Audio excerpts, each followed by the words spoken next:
Welcome to the pre-ramble of Undertale. So this is basically the first time we're ever trying this. So this is me and my friend Josh, or whatever your internet presence is. Go ahead and introduce yourself. Josh is fine. Internet Oxenkses at Oxenkses on Twitter.com. Link below. Link below. Anyways, so we're here to talk about Undertale, as the video title shows. The meme game of Q4 2015. Oh, that's way too loud. I think. Anyways, that should be a little better. Man. Hello, audience. I love you. We're messing around with this. I think it'll be all right, though. Anyways, so this is sort of a pre-discussion of the final thoughts on the game. Both he and I have gotten our first impressions. Yeah, I think, what have you just checked, you've played like 90 minutes of the game, and I've played, I think, maybe a little over 2 hours. Okay. So yeah, we're on different varying points, but we both sort of at least know the beginning part. Yeah. And from what I can say is, the tone of the game, I like that a lot so far. The humor of it is very, it's very unique humor. I like it a lot. There's a lot of, it's kind of, almost stilted in a way. There's some parts of it where it's totally up to your choice, but if you put the effort in, you can just keep going into a joke further. And, there's a part where, Papyrus thinks you're gonna go on a date with him, and you can actually go on the entire date with him, and it just keeps going. That's pretty funny. So you can kind of just ride that out. Yeah, that's cool. I like that though. Giving you that option. I like how the game sort of it just sort of plops you. You know, you don't really know anything about what you're supposed to do or anything of that sort. You're just sort of given the game, and it's like, okay, you're some sort of ungendered character. I like the character sprite, how it's very just vague. You're just like a kid. It kind of looks like a girl, kind of looks like it could be a boy. It doesn't matter though. Yeah, it really doesn't matter. That's the point of why the sprite looks like that. But yeah, so anyways, I like that. I like how they just kind of plop you in with this sort of random design. Yeah. And they're just kind of like, okay, so go forward. You're a human and you're in this world of monsters. And it's like, okay, well, what the fuck does that mean? And so the game kind of progressively sort of shows you here little bits and bits of kind of what the world of monsters is actually like. Yeah. Also, you just sort of assume okay, so humanity went to war with these fucking things. So it's like, what?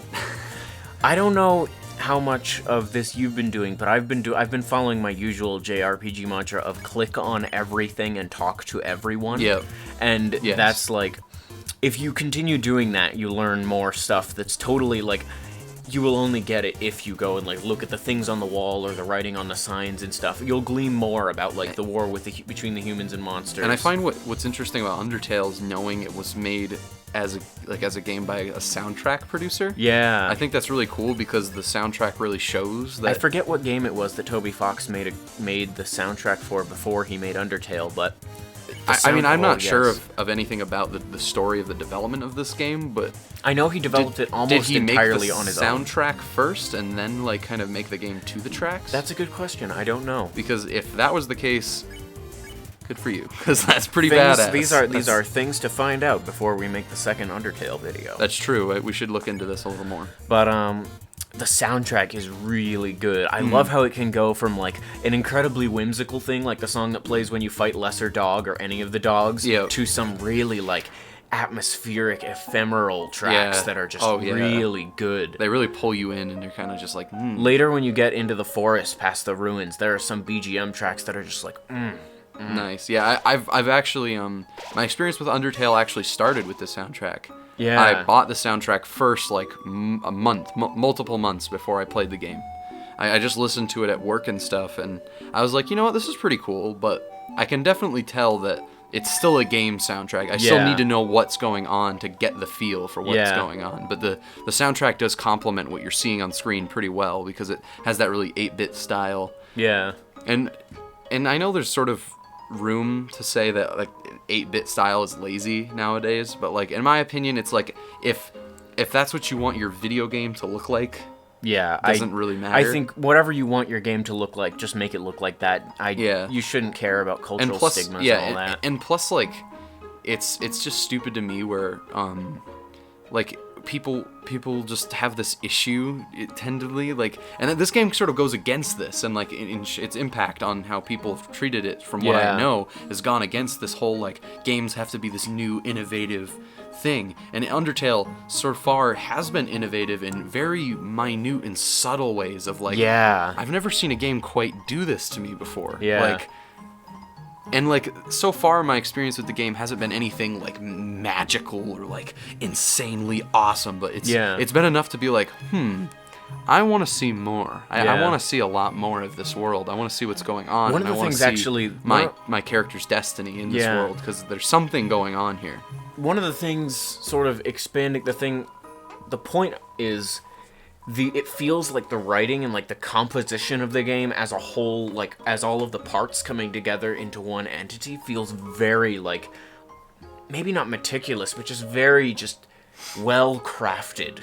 Because every like if you do what I do and you go and you click on everything and you do to talk to everyone and all that, everything is different. There's no like copy paste thing where all the NPCs say the same thing. They all say something different. All the signs say something different. Only if you like talk to the same character multiple times. But even then, sometimes it doesn't. Sometimes you'll say something new. But like for example, I talked to Sans or whatever like multiple times just to see how much dialogue I could get out of him, because I think he's funny. So Sans is definitely a character I can tell why people really resonate with Sans, because he's just a fucking goofball, and he just clearly doesn't give a shit about harming you or anything. He's just like whatever. But and it's just like, that's what I wanted in the world of monsters.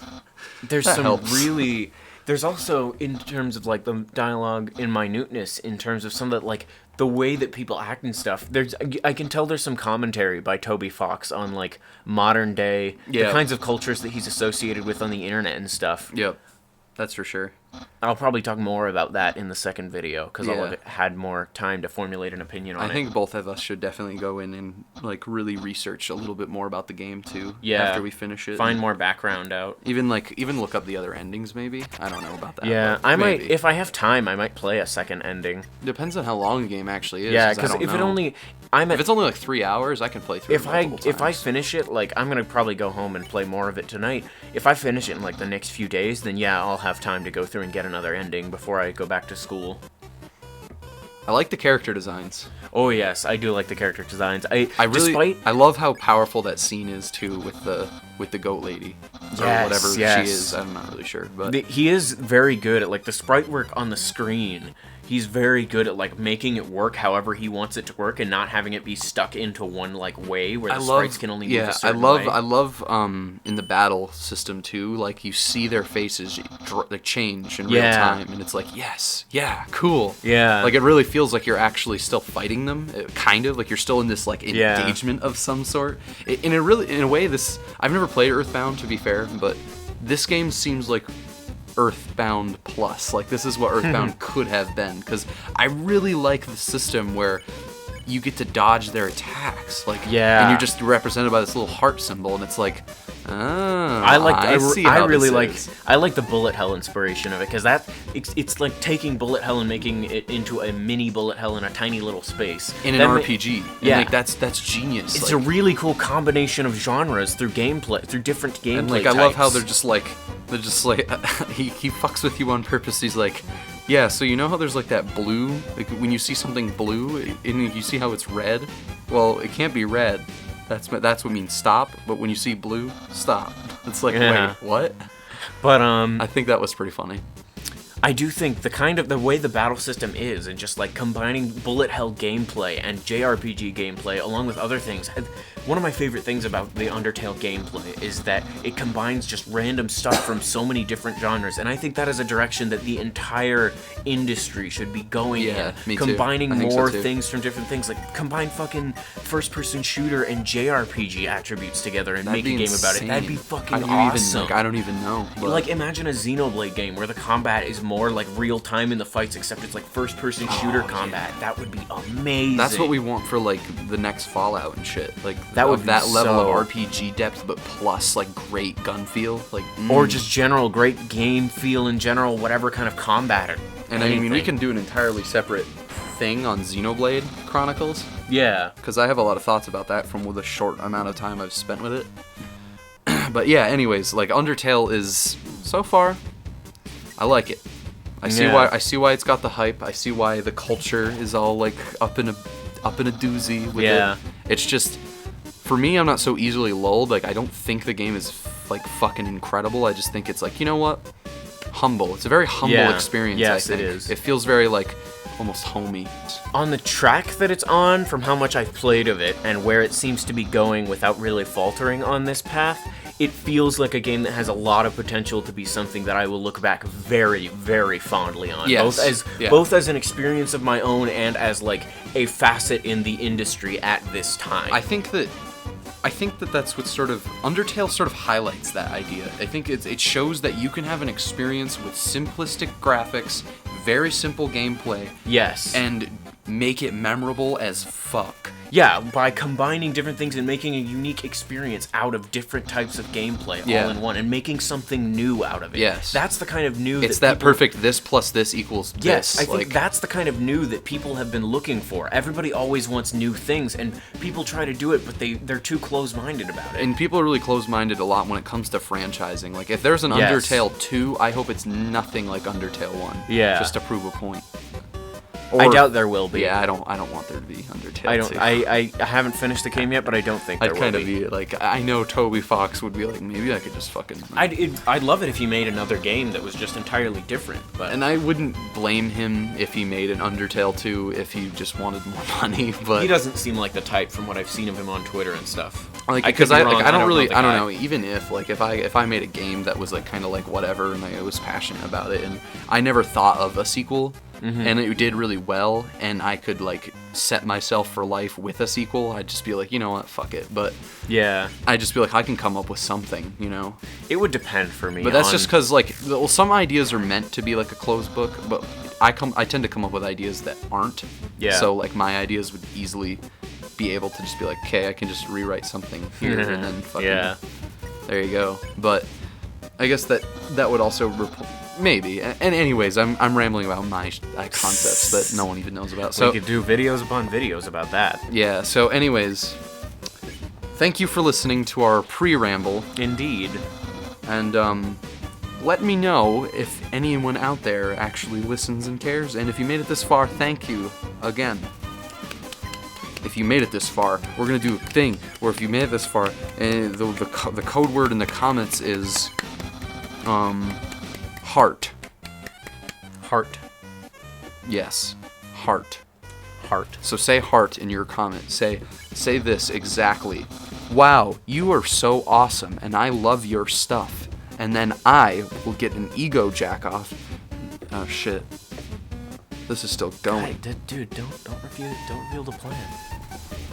We gotta turn it off right now.